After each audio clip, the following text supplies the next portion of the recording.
Rumah Bima dan Maya adalah sebuah oase ketenangan. Berlokasi di pinggir kota, rumah bergaya minimalis dengan dominasi warna coklat itu selalu dipenuhi tawa dan kehangatan. Pasangan muda yang baru menikah 2 tahun ini adalah definisi sempurna dari kebahagiaan. Bima, seorang arsitek, dan Maya, seorang desainer grafis, membangun mimpi mereka bersama. Hidup mereka penuh dengan rencana masa depan. Dari merenovasi dapur hingga punya anak, segalanya sempurna. Hingga suatu sore, ketenangan itu retak. Saat Bima baru pulang kerja, ia menemukan sebuah bungkusan kecil tergeletak di depan pintu. Amplop coklat polos itu tidak memiliki nama pengirim. Di dalamnya, ada sebuah liontin perak berbentuk kupu-kupu yang indah, namun terasa sangat dingin saat disentuh. "Mungkin kado dari klien, Mas," kata Maya sambil memegang liontin itu. Matanya berbinar. Ia menyukai perhiasan. "Aneh, tidak ada kartu ucapan atau apapun," balas Bima. Perasaannya sedikit tak nyaman. "Ah, sudah Mas. Mungkin mereka ingin membuat kejutan. Lucu sekali kupu-kupunya." Maya langsung memakainya. Liontin perak itu menggantung indah di leher jenjangnya. Malam itu, Maya mengeluh kepalanya sakit. Ia pikir hanya migrain biasa. Keesokan harinya, sakit kepalanya tidak hilang. Ia menjadi sering mual dan tubuhnya lemas. Gejala itu datang dan pergi selama seminggu. Bima khawatir. Ia membawa Maya ke dokter. "Tidak ada yang salah, Pak. Semua hasil tes normal," kata dokter dengan nada bingung. "Mungkin hanya stres." Namun, Bima tahu ada yang tidak beres. Mata Maya, yang biasanya cerah, kini terlihat cekung dan layu. Sakit kepala dan mual hanyalah awal. Suatu pagi, Bima terkejut melihat kulit Maya. Ada bercak-bercak hitam kecil, seukuran biji kacang, muncul di lehernya, tepat di bawah liontin kupu-kupu itu, yang ternyata selalu Maya kenakan. Bercak-bercak itu tidak terasa gatal, tapi saat disentuh, kulit Maya terasa dingin, seperti kulit reptil. Dalam beberapa hari, bercak-bercak itu menyebar, membesar, dan berubah menjadi luka melepuh. Di bawah kulit yang melepuh, Bima melihat sesuatu yang mengerikan. Gumbalan-gumbalan hitam kecil menggeliat di bawah permukaan kulit Maya, bergerak perlahan seperti larva yang membusuk. Aroma busuk yang menusuk hidung mulai tercium dari leher Maya, aroma yang tak akan pernah bisa Bima lupakan. Maya mulai kehilangan berat badan secara drastis. Ia tidak bisa makan. Setiap kali ia mencoba menelan makanan, ia akan muntah darah, bercampur dengan gumpalan rambut hitam yang basah dan berbau anyir. "Ini bukan penyakit, Mas," bisik Maya suatu malam. Air mata mengalir di pipi pucatnya. "Ada sesuatu yang jahat di dalam tubuhku." Bima membawa Maya ke dokter spesialis kulit, penyakit dalam, dan bahkan ke psikiater. Hasilnya selalu sama. Tidak ada yang salah secara medis. Bima putus asa. Ia menghabiskan malam-malamnya di internet mencari tahu tentang penyakit-penyakit langka, tapi tidak ada yang cocok. Saat kondisi Maya semakin memburuk, teror lain mulai menghampiri. Malam-malam mereka tidak lagi damai. Bima dan Maya sering mendengar suara bisikan dari sudut-sudut rumah. Bisikan itu memanggil nama mereka, kadang dengan tawa yang serak, kadang dengan nada mengancam. Suatu malam, Bima terbangun karena suara gaduh. Ia melihat piring-piring di dapur melayang dan pecah menghantam dinding. Bima berteriak, tapi suara itu teredam oleh jeritan Maya dari kamar. Ia berlari ke kamar, mendapati Maya sedang meronta di tempat tidur. Kakinya melayang di udara, wajahnya pucat pasi, matanya melotot, dan ia berteriak dengan suara yang bukan miliknya. "Sakit, panas, rasakan sakitnya, api, api." Maya meracau, tubuhnya meliuk-liuk tak wajar. Sedangkan dari mulutnya yang biasanya memuntahkan darah bercampur gumpalan rambut, namun kini yang keluar bukan lagi gumpalan rambut, tapi gumpalan cacing-cacing tanah yang menggeliat dan berjatuhan ke atas sprei. Bima menjerit. Ia mencoba memeluk istrinya, tapi Maya menolaknya dengan kekuatan yang tidak ia miliki. Sejak saat itu, teror datang setiap malam. Mereka melihat bayangan hitam melintas di jendela. Mereka mendengar suara langkah kaki di lantai atas, saat mereka sedang di bawah. Dan yang paling mengerikan, mereka melihat sosok perempuan berambut panjang berdiri di ambang pintu kamar. Matanya menyala merah, menatap tajam ke arah Maya. Sosok itu akan tersenyum lalu menghilang begitu saja. Bima tidak bisa tidur. Ia menjaga istrinya setiap malam. Tangannya menggenggam kuat tangan Maya, berharap bisa memberikan kekuatan. Tapi ia merasa tak berdaya. Ia merasa dirinya dan istrinya sedang terperosok ke dalam jurang kegelapan yang tak berdasar. Dalam keputusasaan yang mendalam, Bima teringat pada seorang kenalan ayahnya, Pak De Suryo, yang dikenal sebagai seorang orang pintar di desa. Tanpa ragu, Bima membawa Maya yang sudah sangat lemah ke desa. Pak De Suryo menatap Maya dengan mata yang tajam dan prihatin. Ia tidak bertanya apa-apa, ia hanya mengangguk, seolah sudah tahu apa yang terjadi. "Ini kiriman, nak, santet," katanya pelan. Suaranya terdengar berat. "Yang dikirim bukan cuma penyakit, tapi juga jin pesuruh. Mereka ingin istrimu menderita hingga mati." Hati Bima hancur. Ia tidak pernah percaya hal mistis. Tapi semua kejadian yang menimpa keluarganya membuatnya tidak punya pilihan lain. "Siapa Pak De? Siapa yang tega melakukan ini?" tanya Bima. Suaranya bergetar. Pak De Suryo menggelengkan kepala. "Orang yang iri dengan kebahagiaanmu. Dia adalah orang yang tahu cara kerja ilmu hitam." Pak De Suryo memulai ritualnya. Ia meletakkan Maya di atas tikar dan mulai membakar dupa dan merapal mantra. Ruangan itu dipenuhi aroma wangi melati dan kemenyan. Bima duduk di samping Maya. Tangannya menggenggam erat tangan istrinya. Saat mantra-mantra Pak De Suryo semakin intens, tubuh Maya mulai bergetar. Ia menggeliat kesakitan. Dari mulutnya bukan lagi cacing, tapi serangga-serangga hitam yang merangkak keluar, berjatuhan ke lantai dan menghilang. Luka di kulitnya terbuka dan mengeluarkan nanah hitam. Bima menahan nafas, matanya tak berkedip. Tiba-tiba suara tawa serak yang sangat berat terdengar di seluruh ruangan. Dari bayangan di sudut kamar, muncul sesosok bayangan hitam yang sangat besar. Tingginya melebihi atap. Mata merahnya menyala dan ia mengulurkan tangannya yang panjang dengan kuku-kuku runcing ke arah Maya. Itu adalah jin pesuruh yang disebutkan Pak De Suryo. "Tangan itu, dia yang mengendalikanku," rintih Maya, ketakutan. Pak De Suryo tidak gentar. Ia berteriak, mengucapkan mantra-mantra yang lebih kuat. "Kembali kau ke neraka, makhluk busuk. Jangan ganggu hamba Tuhan." Sosok-sosok itu marah. Ia membalas dengan raungan yang mengguncang dinding. Pak De Suryo melemparkan segenggam bunga melati dan segelas air putih ke arah makhluk itu. Namun, jin pesuruh itu tidak bergeming. Ia mendekat. Tangannya semakin dekat ke leher Maya. Bima yang tidak tahan melihat penderitaan istrinya, berteriak dan mencoba menyerang jin itu. Namun Bima terlempar ke dinding. Tubuhnya lemas. Ia tidak bisa bergerak. Ia hanya bisa melihat dengan mata nanar. Saat kuku runcing jin itu menyentuh leher istrinya, Maya menjerit kesakitan yang tak terkira. Air matanya keluar bercampur dengan darah. Tepat saat Bima berpikir semuanya sudah berakhir, liontin kupu-kupu yang dipakai Maya tiba-tiba bersinar terang, memancarkan cahaya putih yang menyilaukan. Jin pesuruh itu menjerit kesakitan. Tubuhnya mengepulkan asap hitam lalu menghilang. Ritual berhasil. Pak De Suryo yang ternyata mengeluarkan banyak energi untuk mengusir makhluk itu membuat nafasnya menjadi terengah-engah, serta tubuhnya menjadi gemetar.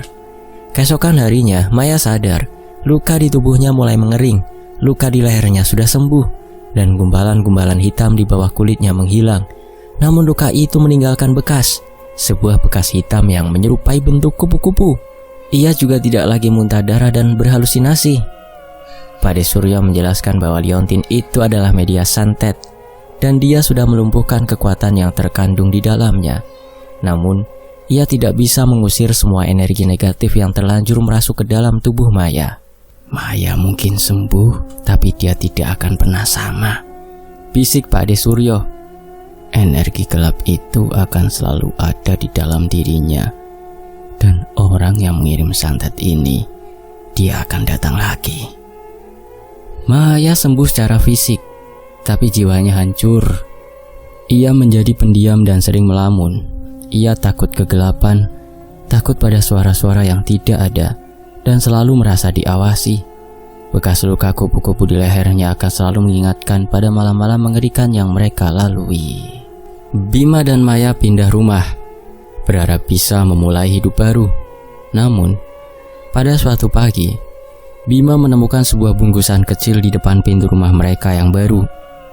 Amplop coklat polos, dan di dalamnya sebuah liontin perak berbentuk kupu-kupu yang identik dengan yang sebelumnya. Hanya saja, kali ini liontin itu mengeluarkan aroma amis yang membusuk. Teror itu tidak pernah pergi. Ia hanya bersembunyi, menunggu waktu yang tepat untuk kembali. Tangan Bima gemetar saat memegang amplop coklat itu. Liontin perak berbentuk kupu-kupu di dalamnya terasa dingin, bahkan lebih dingin dari yang pertama. Aroma amis yang membusuk menusuk hidung, seolah liontin itu adalah bangkai. Tanpa ragu Bima membuang amplop itu ke tempat sampah terdekat, lalu bergegas masuk ke dalam rumah. Ia tak ingin Maya melihatnya. "Kenapa, Mas?" tanya Maya. Matanya memancarkan kecemasan yang sama dengan yang ia rasakan. "Tidak apa-apa sayang, hanya surat tagihan," jawab Bima. Berusaha tersenyum namun ia tahu teror ini belum berakhir. Rumah baru mereka adalah rumah tua bergaya kolonial, terletak di lereng bukit Wonosobo yang sepi. Bima memilih tempat ini, berharap jarak yang jauh dari kota dan hawa pegunungan yang sejuk bisa membawa kesembuhan bagi jiwa Maya yang trauma. Namun ketenangan yang mereka cari tidak pernah datang. Gangguan dimulai saat malam pertama, saat Bima dan Maya sedang beristirahat. Mereka mendengar suara aneh dari dapur. Suara itu bukan suara piring yang pecah, melainkan suara gesekan logam yang panjang dan mengerikan, seperti pisau yang diasah di atas batu. Bima melompat. Ia menuju dapur, tapi tidak ada siapapun di sana. Malam kedua, gangguan semakin parah. Suara gesekan logam kini disertai dengan suara cekikikan anak kecil dari lantai atas. Bima dan Maya bergidik. Di rumah ini tidak ada anak kecil. Mereka tahu ini adalah ulah makhluk astral. "Mereka mengikuti kita, Mas," bisik Maya. Tubuhnya gemetar. Bima memeluk istrinya erat. Ia merasa tak berdaya.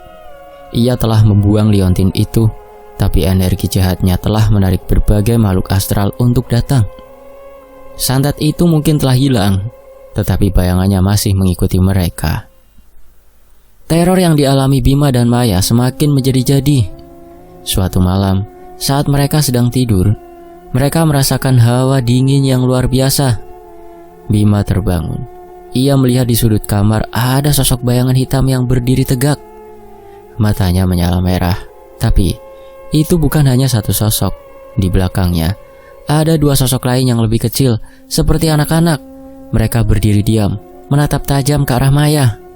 Bima terperanjat. Ia berteriak dan mencoba menyalakan lampu, tapi lampu tidak mau menyala. Ia merogoh ponselnya, menyalakan senter. Saat senter itu menyorot ke arah bayangan itu, mereka menghilang.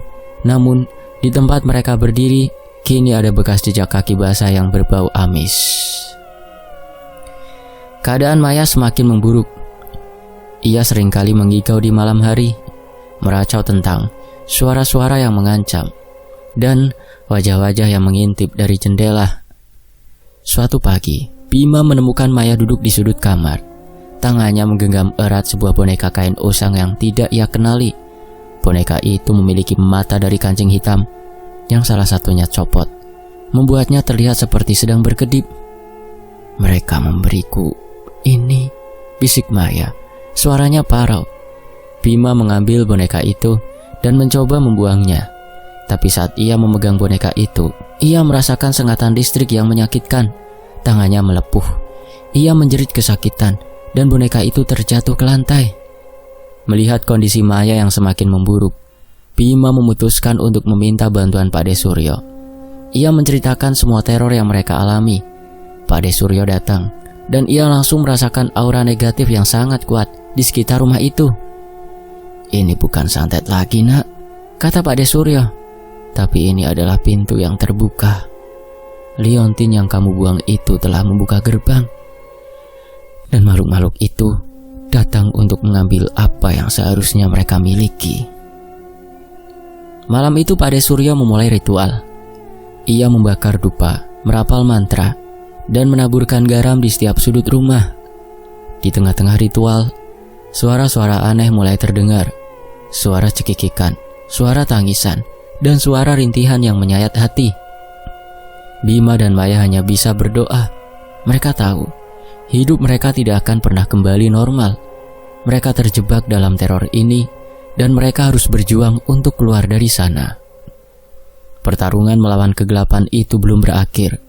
Ini hanyalah babak baru dari mimpi buruk yang tidak ada habisnya. Keringat dingin membasahi dahi Bima. Mantra yang diucapkan Pak De Suryo terdengar semakin berat dan putus-putus. Kaki Pak De Suryo melangkah mundur. Matanya tak lepas dari sudut-sudut ruangan yang gelap. Dupa yang ia bakar mengepulkan asap tebal, seolah berusaha menutupi sesuatu yang tidak kasat mata. "Banyak. Mereka datang lebih banyak dari sebelumnya," gumam Pak De Suryo. Suaranya serak. Ia menatap Bima dengan mata yang menyiratkan kekalahan. "Maafkan saya, Nak. Ilmu saya tidak cukup kuat untuk menghadapi mereka semua." Bima merasakan jantungnya mencelos. "Lalu kami harus bagaimana, Pak De?" "Ada satu orang lagi, teman seperjuangan saya. Ilmu beliau jauh di atas saya. Namanya Pak Harjo. Beliau tinggal di desa sebelah. Kamu jaga Maya. Jangan biarkan dia sendirian. Saya akan segera kembali membawa bantuan." Bima mengangguk panik. Ia memeluk Maya erat. Pak De Suryo bergegas meninggalkan rumah, menghilang di telan kegelapan malam. Harapan terakhir mereka kini ada di tangan seorang kakek yang sedang menempuh perjalanan di tengah malam. Kepergian Pak De Suryo justru menjadi sinyal bagi para makhluk astral untuk menyerang. Heningnya rumah tiba-tiba pecah. Suara ketukan keras terdengar dari seluruh pintu dan jendela, seolah ratusan tangan tak terlihat mencoba menerobos masuk. Suara cekikikan anak kecil yang sebelumnya terdengar dari lantai atas kini terdengar tepat di samping mereka. Maya menjerit. Tubuhnya bergetar hebat. "Mas, mereka ada di mana-mana." Bima meraih tangan Maya, membawanya lari ke kamar. Ia mengunci pintu dan ditahan dengan lemari. Namun usahanya sia-sia. Dari bawah celah pintu muncullah gumpalan rambut hitam yang basah dan panjang. Gumpalan itu bergerak-gerak seperti ular, berusaha masuk ke dalam kamar. Bima menarik Maya menjauh dari pintu. Namun saat ia menoleh ke jendela, ia melihat bayangan hitam yang sangat besar berdiri di sana, menempelkan wajahnya ke kaca. Mulutnya menganga lebar, seolah-olah berteriak tanpa suara. Kaca jendela retak, mengeluarkan bunyi berdecit yang melengking. Maya tiba-tiba ambruk. Dari mulutnya bukan lagi gumpalan rambut, tapi belatung putih yang bergerak-gerak, merayap keluar dan berjatuhan ke lantai. Maya meronta, tubuhnya kejang-kejang, wajahnya pucat pasi, matanya melotot, dan ia berteriak kesakitan. Jangan ambil mataku," rintihnya. Bima panik. Ia berusaha menolong istrinya, namun dari bawah ranjang muncul tangan-tangan pucat yang kurus dan panjang. Tangan-tangan itu meraih kaki Bima, mencengkramnya kuat. Bima terjatuh. Ia mencoba berontak, namun kekuatan cengkraman itu luar biasa. Ia melihat salah satu tangan itu mencoba meraih mata Maya. "Maya!" teriak Bima. Maya menjerit kesakitan. Ia merasakan bola matanya ditarik. Darah mengalir dari matanya. Ia meronta, berusaha melepaskan diri. Namun cengkraman tangan-tangan itu terlalu kuat. Bima akhirnya berhasil melepaskan diri. Ia mengambil sapu dan memukuli tangan-tangan yang mencengkram kaki Maya. Tangan-tangan itu perlahan-lahan menghilang, kembali ke bawah ranjang. Bima segera memeriksa kondisi Maya. Maya terbaring lemas. Air mata dan darah membasahi pipinya. Matanya yang sebelumnya indah kini terlihat kosong dan terluka. Tatapannya layu. Bima memeluknya, menangis dalam ketidakberdayaan. Mereka bertahan dalam ketakutan, berharap Pade Suryo dan Pak Harjo bisa datang tepat waktu. Namun, di tengah keheningan yang mencekam, suara langkah kaki terdengar dari luar pintu kamar. Suara itu berat, seolah membawa beban yang sangat berat. Langkah itu berhenti tepat di depan pintu. Kemudian, sebuah suara tawa serak yang berat terdengar. Seolah-olah sang pemilik tawa menikmati penderitaan yang baru saja terjadi. Bima tahu ini adalah pemimpin dari semua makhluk yang datang. "Kamu pikir kamu bisa lari dariku?" Bisik suara itu terdengar sangat dekat di telinga Bima. "Permainan baru saja dimulai." Tawa serak yang berat itu menembus dinding, merasuk ke dalam jiwa Bima. Jantungnya berdebar kencang, nyaris pecah. Ia memeluk Maya yang terbaring lemas. Matanya terpejam. Dari balik pintu, suara langkah itu kembali terdengar. Kali ini lebih berat dan menyeret, seolah dia merasa tubuhnya diseret paksa. Tiba-tiba, kenop pintu berputar perlahan. Pintu yang telah ia barikade dengan lemari bergeser, seolah ada ketakutan tak terlihat yang mendorongnya dari luar. Lemari itu bergerak sendiri, mengeluarkan suara gesekan yang mengerikan. Bima panik. Ia mundur bersama Maya, meringkuk di sudut ruangan. Pintu terbuka. Tidak ada siapa-siapa di balik pintu. Namun, sebuah tangan hitam yang panjang dan kurus dengan kuku-kuku runcing menyusup masuk. Tangan itu perlahan merayap di lantai. Jari-jarinya yang panjang bergerak-gerak seperti cakar laba-laba raksasa mengincar Bima dan Maya. Maya yang sebelumnya hanya bisa terbaring dengan luka di bagian mata, tiba-tiba membuka matanya. Tatapan matanya yang kosong menatap lurus ke arah tangan itu. Dia seolah sudah tidak merasakan lagi rasa sakit pada matanya yang terluka. Ia tidak berteriak. Ia hanya menatapnya dengan pasrah. Tangan itu merayap lebih cepat, lalu dengan satu gerakan cepat mencengkeram leher Maya dengan kuat. Bima berteriak. Ia memukuli tangan itu. Namun tangan itu tidak bergeming. Cengkeramannya semakin kuat, membuat Maya tercekik. Wajah Maya memucat, matanya melotot dan ia tidak bisa bernafas. Bima melihat gumbalan-gumbalan hitam yang dulu pernah muncul di bawah kulit Maya, kini merayap kembali dari dalam tubuhnya, membuat kulitnya terlihat seperti diserang oleh ribuan cacing. "Lepaskan dia!" teriak Bima, suaranya parau. Tangan itu tidak menjawab. Ia hanya terus mencengkeram leher Maya. Tiba-tiba dari mulut Maya keluar cairan hitam kental yang berbau busuk. Cairan itu keluar, menetes ke lantai dan membentuk sebuah kata, "Mati." Bima merasakan kekuatannya hilang. Ia tak berdaya. Ia melihat istrinya kesakitan, tercekik, dan ia tidak bisa melakukan apa-apa. Cengkeraman itu terlepas begitu saja, dan tiba-tiba tangan itu menghilang, kembali ke balik pintu. Maya terbatuk-batuk. Tubuhnya ambruk lemas ke lantai. Ia menatap Bima dengan mata yang penuh kesedihan. "Mas, biarkan saja," bisik Maya, suaranya parau. "Aku tidak sanggup lagi." Bima menggeleng. Air mata mengalir di pipinya. "Jangan bicara seperti itu, sayang. Pade Surya akan datang. Dia akan membawa bantuan." "Bantuan tidak akan datang tepat waktu, Mas. Mereka tidak akan pernah berhenti. Mereka akan terus mengganggu kita sampai aku mati." Maya merangkak, meraih sebuah pisau di atas meja rias. Mata Bima membelalak. Ia tahu apa yang ingin Maya lakukan. Ia ingin mengakhiri penderitaan ini dengan tangannya sendiri. "Maya, jangan, jangan!" teriak Bima. Maya menggeleng. Ia menatap Bima, air mata mengalir di pipinya.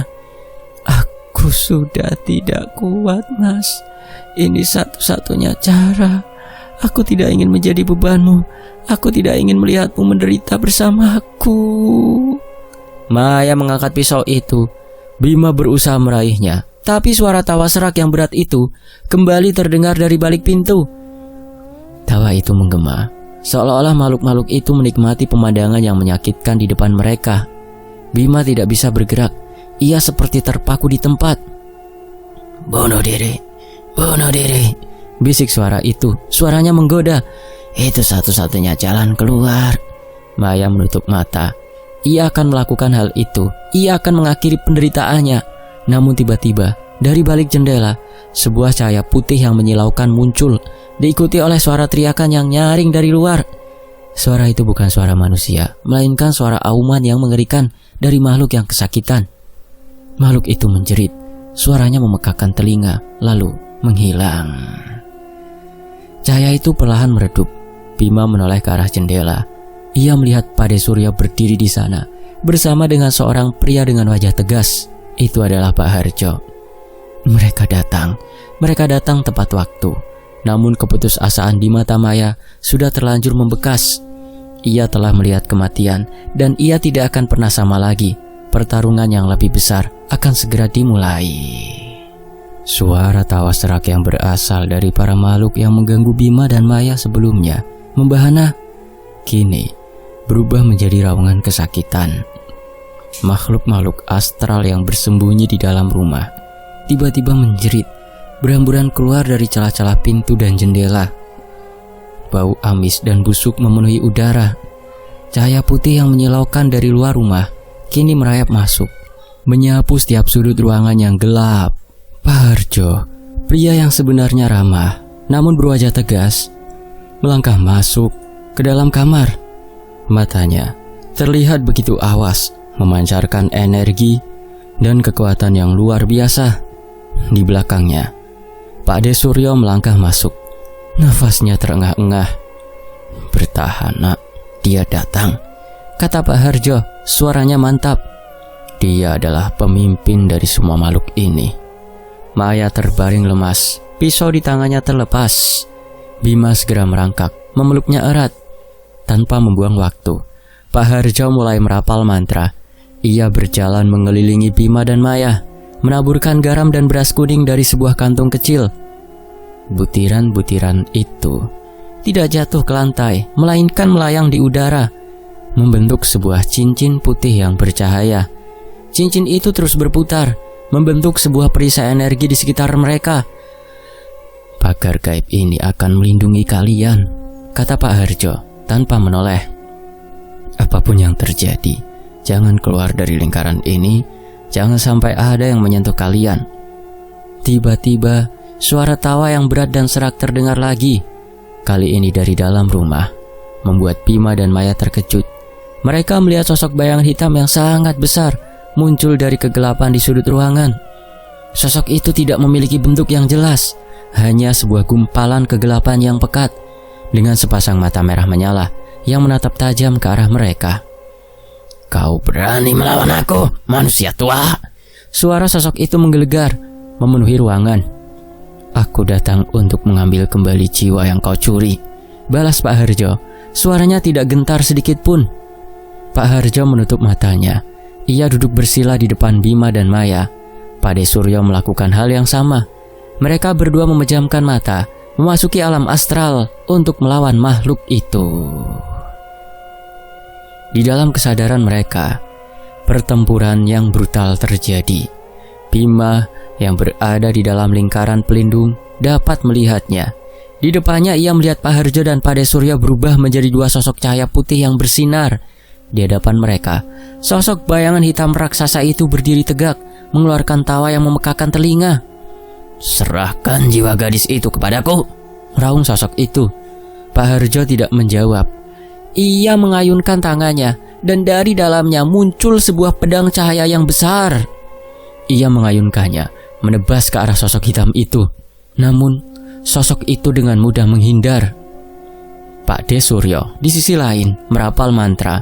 Dari mulutnya keluar bola-bola api biru yang melesat ke arah sosok hitam itu. Bola-bola api itu mengenai sosok itu, membuatnya meraung kesakitan. Kurang ajar, raung sosok hitam itu. Ia mengelurkan tangannya, dan dari dalam kegelapan muncul tentakel-tentakel hitam yang panjang dan tajam.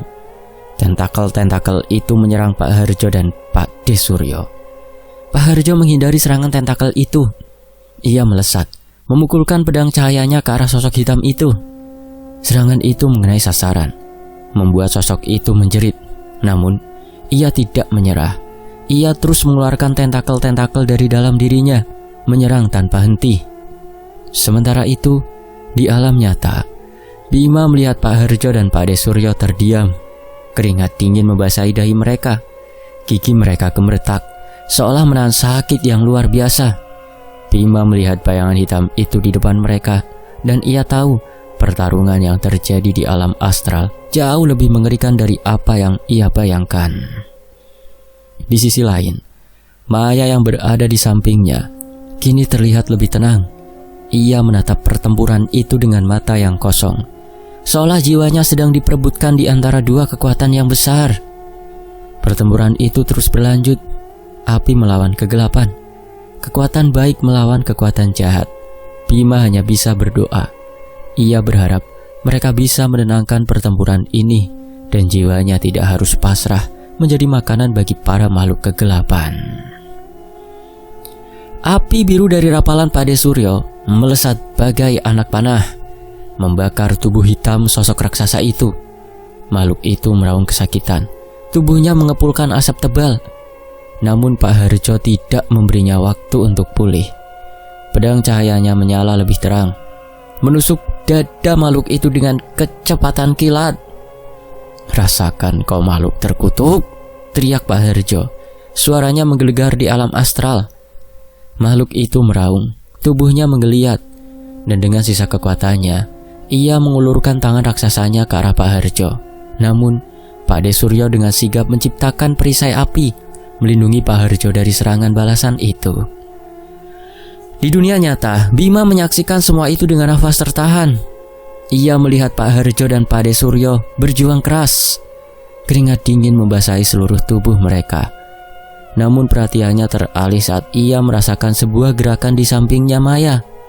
Maya yang sebelumnya terdiam, kini mulai bergerak. Matanya yang kosong perlahan-lahan terbuka.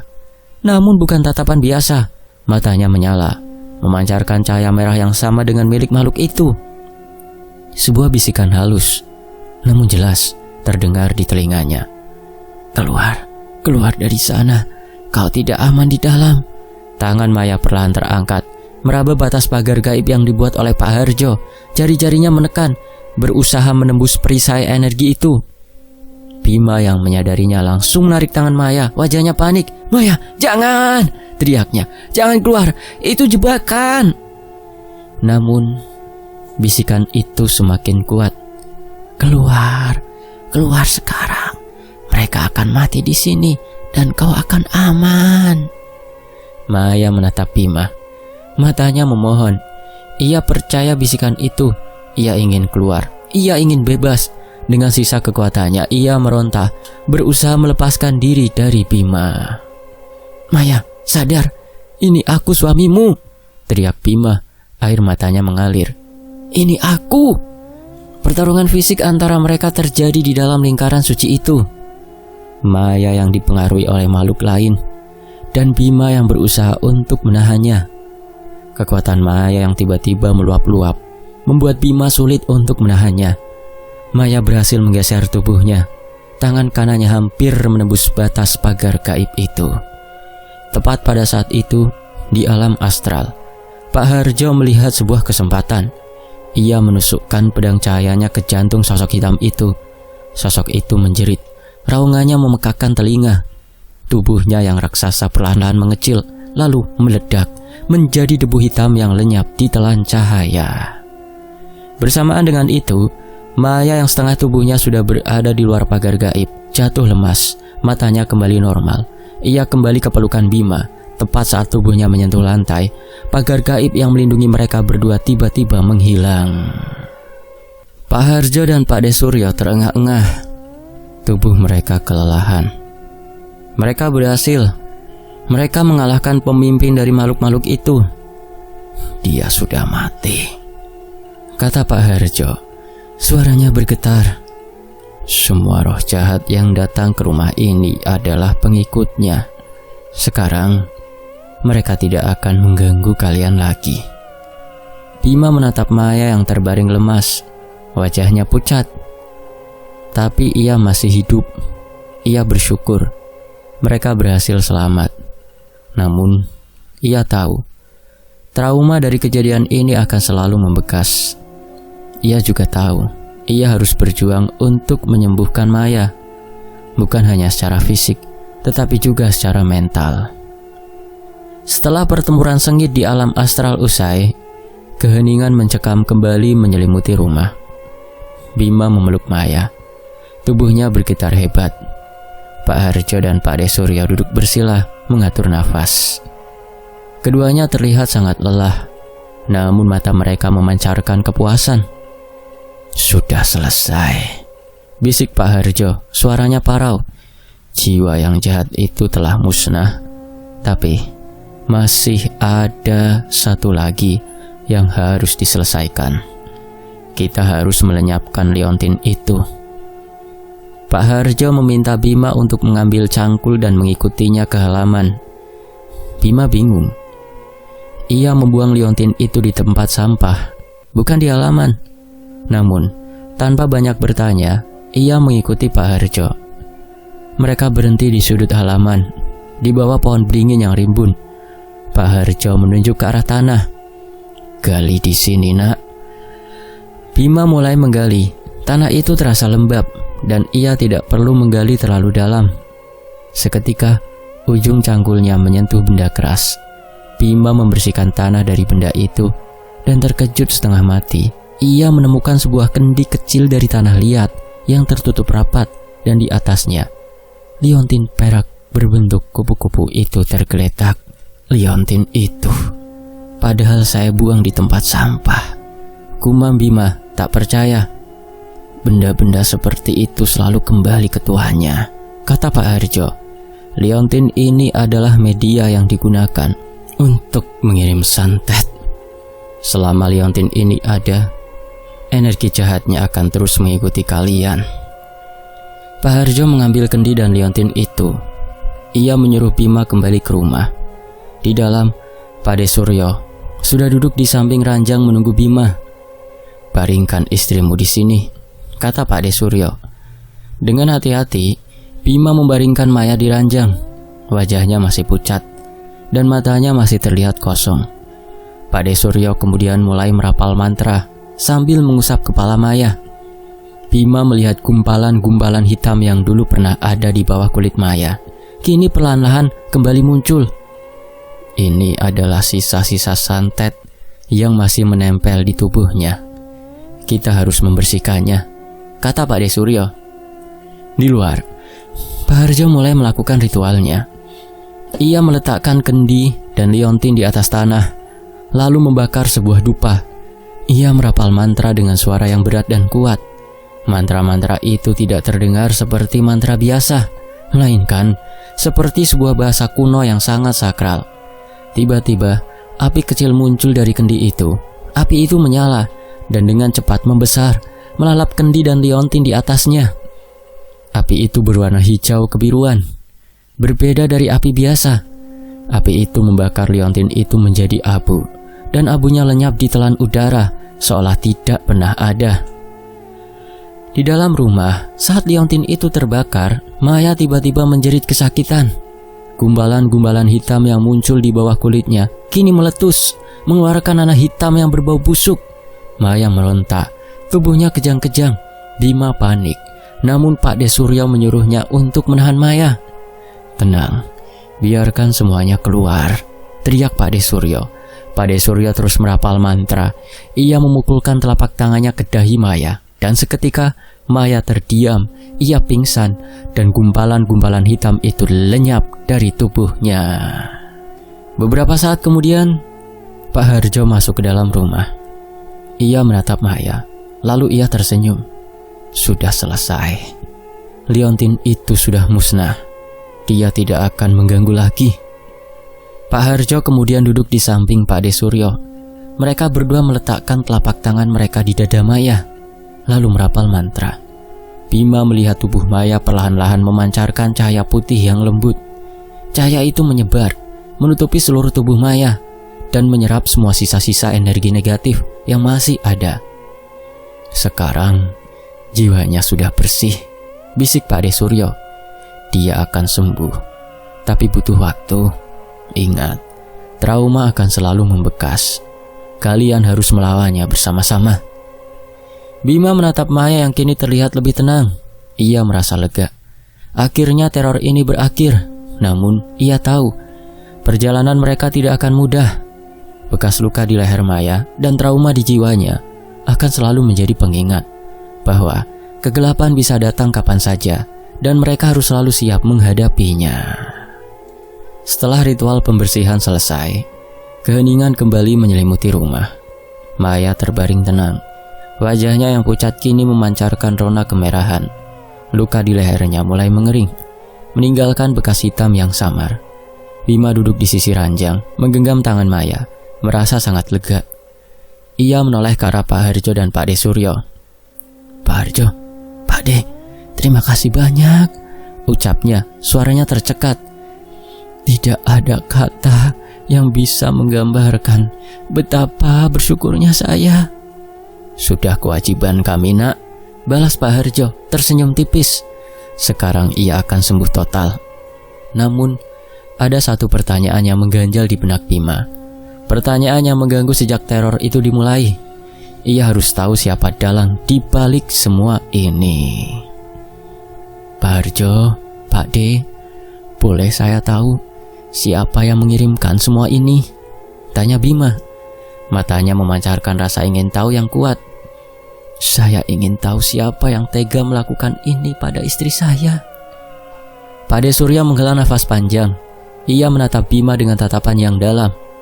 "Nak, terkadang ada hal-hal yang tidak perlu kita ketahui. Tapi kenapa? Saya harus tahu. Saya harus tahu siapa yang melakukannya." "Jika kau tahu, hatimu tidak akan pernah tenang. Kau akan diselimuti dendam," kata Pak De Suryo. "Itu akan membuatmu diselimuti kegelapan." Bima terdiam. Ia menatap wajah Maya yang masih pucat, lalu kembali menatap Pak De Suryo. Ia tahu Pak De Suryo memiliki alasan, namun ia merasa memiliki hak untuk mengetahui. "Maafkan saya, Pak De, saya tidak bisa," kata Bima, suaranya bergetar. "Saya harus tahu demi Maya." Pak De Suryo menatapnya. Ia menghela nafas lagi. "Baiklah, kami tidak tahu namanya. Kami hanya bisa merasakan energinya. Orang yang melakukannya adalah seseorang yang pernah sangat dekat dengan Maya." Jantung Bima berdegup kencang. Seseorang yang dekat dengan Maya, siapa? Pak De Suryo tidak menjawab. Ia hanya menatap Bima dengan tatapan yang penuh makna. Pak Harjo kemudian menimpali. "Sekarang fokusmu bukan lagi pada siapa yang melakukan, tapi bagaimana kau akan memulihkan Maya. Jiwanya sangat rapuh. Ia butuh ketenangan. Ia butuh kasih sayangmu untuk bisa pulih." Bima menatap Maya yang terbaring. Ia tahu Pak Harjo benar. Tidak peduli siapa yang melakukan ini, yang terpenting sekarang adalah Maya. Ia harus melindunginya. Ia harus menyembuhkannya. Dan ia harus memastikan bahwa teror ini tidak akan pernah kembali. Bima mengangguk. Ia mengerti. Ia akan fokus pada pemulihan Maya. Namun, ia tidak akan pernah melupakan ucapan Pak De Suryo. Pertanyaan itu akan selalu menghantuinya. Dan ia tahu, suatu saat nanti, ia akan menemukan jawabannya. 4 bulan telah berlalu. Bima dan Maya kini tinggal di sebuah kota kecil, jauh dari hiruk-pikuk dan kenangan mengerikan di Wonosobo. Rumah baru mereka adalah sebuah hunian modern dengan jendela-jendela besar yang mengundang sinar matahari masuk. Tidak ada lagi pohon beringin tua. Tidak ada lagi bayangan gelap di sudut ruangan. Maya perlahan-lahan pulih. Secara fisik, luka di lehernya sudah sembuh total. Hanya menyisakan bekas luka samar berbentuk kupu-kupu yang ia sembunyikan di balik syal. Jiwanya masih rapuh. Ia menjadi pendiam dan sering melamun. Namun teror di matanya sudah memudar. Bima setia mendampinginya, mengisi hari-hari Maya dengan cinta dan tawa. Mereka melakukan hal-hal sederhana, seperti memasak bersama, berkebun, dan menonton film di malam hari. Bima tidak pernah lagi melihat tanda-tanda gangguan astral. Tidak ada lagi suara bisikan. Tidak ada lagi bayangan hitam. Mereka akhirnya menemukan ketenangan yang mereka cari. Suatu sore, saat Bima sedang membersihkan gudang, ia menemukan sebuah kotak tua yang penuh dengan barang-barang lama. Ia menemukan sebuah album foto tua. Di halaman pertama, ada foto Maya bersama beberapa teman kuliahnya. Bima melihat satu persatu foto itu, lalu matanya terpaku pada satu foto. Foto Maya bersama seorang teman perempuan. Perempuan itu memiliki senyum yang manis dan hangat, namun di matanya, Bima melihat sebuah sorot mata yang sulit diartikan. Sorot mata yang familiar, penuh dengan kekosongan dan sedikit rasa iri. Bima mengingat kembali kata-kata Pak De Suryo, seseorang yang pernah sangat dekat dengan Maya. Jantung Bima berdegup kencang. Ia tidak tahu mengapa, tapi ia merasa ada sesuatu yang tidak beres dengan perempuan itu. Bima tidak pernah melihatnya lagi, namun ia tahu dialah yang mengirimkan santet itu. Bima menutup album foto itu. Ia tidak ingin Maya melihatnya. Ia menyadari, meski mereka sudah aman, meski teror itu sudah berakhir, ia tidak akan pernah tahu mengapa hal itu terjadi pada mereka. Ia tidak akan pernah tahu alasan dibalik perbuatan kejam itu. Dan ia juga tahu, ia harus hidup dengan kenyataan itu. Akhirnya, Bima memutuskan untuk melupakan segalanya. Ia membuang album itu. Ia menyadari, balas dendam tidak akan membawa kedamaian. Yang terpenting sekarang adalah kebahagiaan Maya. Ia akan melindungi istrinya dengan segenap jiwa raganya. Dan ia akan memastikan bahwa tidak ada lagi yang bisa menyakiti mereka. Meskipun bekas luka di leher Maya akan selalu menjadi pengingat, teror itu sudah berakhir. Mereka akhirnya menemukan kedamaian, meskipun harus menempuh perjalanan yang sangat panjang. Dan mereka tahu, kedamaian itu adalah anugerah yang harus mereka jaga selamanya.